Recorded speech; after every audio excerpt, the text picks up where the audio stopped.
Shalom Jemaat BCS dimanapun kita berada. Mari kita luangkan waktu sejenak untuk merenungkan firman Tuhan pada hari ini. Selamat pagi Bapak Ibu Saudara yang dikasihi oleh Tuhan. Bagian firman Tuhan yang akan kita renungkan pagi hari ini terambil dari kitab Kejadian pasal yang ke-16 ayat yang kedua. Kejadian pasal yang ke-16 ayat yang kedua. Berkatalah Sarai kepada Abram, "Engkau tahu Tuhan tidak memberi aku melahirkan anak. Karena itu baiklah hampiri hambaku itu, mungkin oleh dialah aku dapat memperoleh seorang anak." Dan Abram mendengarkan perkataan Sarai. Judul renungan pagi hari ini adalah hati-hati dengan nasihat. Bapak Ibu Saudara yang dikasihi oleh Tuhan, tentu kita pernah mendengar sebuah ungkapan bahwa di balik kesuksesan seorang suami terdapat seorang istri yang hebat.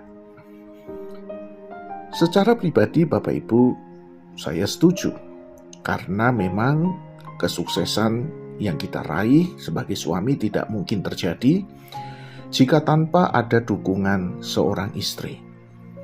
Namun demikian Bapak Ibu, lewat bacaan kita hari ini saya juga mendapati bahwa di balik kegagalan seorang suami juga terdapat peran istri di dalamnya.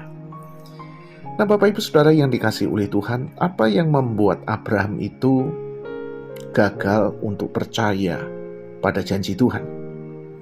Gagal untuk mempercayai Tuhan.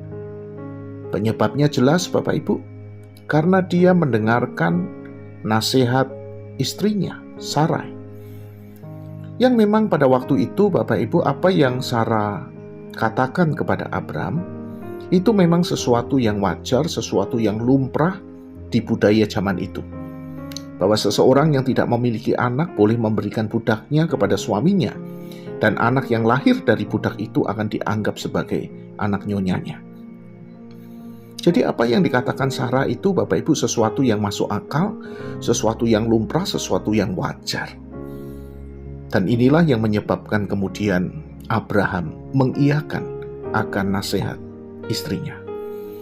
Nah Bapak Ibu Saudara yang dikasihi oleh Tuhan, kita tahu terusan daripada cerita ini, bahwa dari pernikahan Abraham dengan Hagar, lahirlah Ismail.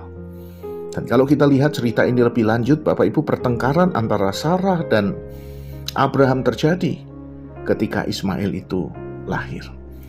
Nah, Bapak Ibu Saudara yang dikasihi oleh Tuhan, di sini kita kembali diingatkan bahwa kita perlu hati-hati di dalam kita mendengarkan setiap nasihat.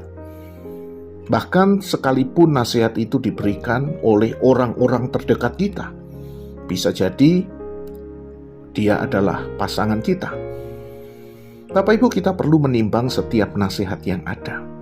Betulkah nasihat yang diungkapkan orang-orang terdekat kita itu sesuai dengan kebenaran firman Tuhan atau bertentangan dengan kebenaran firman Tuhan? Tidak semua nasihat Bapak Ibu perlu kita dengarkan dan perlu kita jalankan, walaupun nasihat itu diberikan oleh orang-orang terdekat kita. Kita perlu mempertimbangkannya. Bisa jadi kegagalan kita dimulai karena kita tidak selektif di dalam mendengarkan nasihat.